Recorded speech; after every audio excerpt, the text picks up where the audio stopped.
અહીં મોરી ભોગોલ ફાટક પાસે રેલવે ગોલાની હોટલ પાસે એ બહુ જ વિસ્તારમાં ગટરનું પાણી બહુ ભરાઈ ગયું છે. હવે માંગ અમારી છે કે તમે અહીં ગાડી આવી ને સેજ ગટરનું દેખી જાઓ ને આ બધું સાફ કરાવી જાઓ. ડેન્ગ્યુ મલેરિયા આ બધાની વાર જોવો છો તમે. હવે આ બધી બીમારી છે લાગે છે અમને. બેસવાનું બી મન નહીં થતું. ગટરમાં કેટલી ઘણ મારે છે. અમારા છોકરા પડવા જાય છે. મધરેસો છે અહીં ગાડી આ મસ્જિદમાં નમાજ પડવા આવે છે તે બી એવા પગે લઈને જાય. અમાર પાક આ બધું હોય છે. અમાર મુસ્લિમ છે. અમારા અહીં ગાડી મંદિર છે. મંદિરમાં લોકો દર્શન કરવા આવે છે. દર્શન કરીને એવા જ પ્રસાદ લઈને જાય છે. બરાબર. હવે આ છે ને છોકરા બી અમારા પડવા જાય છે ને તો એવા જ કપડો એ લઈને કુરાન શરીફ લઈને બેસી જાય છે. હવે આ બધું અમારે ગંદકી ફાવે નહીં.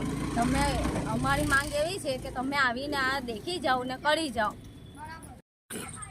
આ મોરી ભગોળ રેલવે ફાટક પાસેનો વિસ્તાર છે ને એના પછવાડે ગોલાની હોટલ આવેલી છે. પછવાડે વસેવાલે જીનનો વિસ્તાર છે.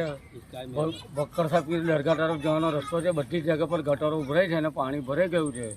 તેથી અમારે સુધરાઈને અપીલ છે કે જલ્દીથી એનું નિરાકરણ લાવે એ અમારી માંગ છે.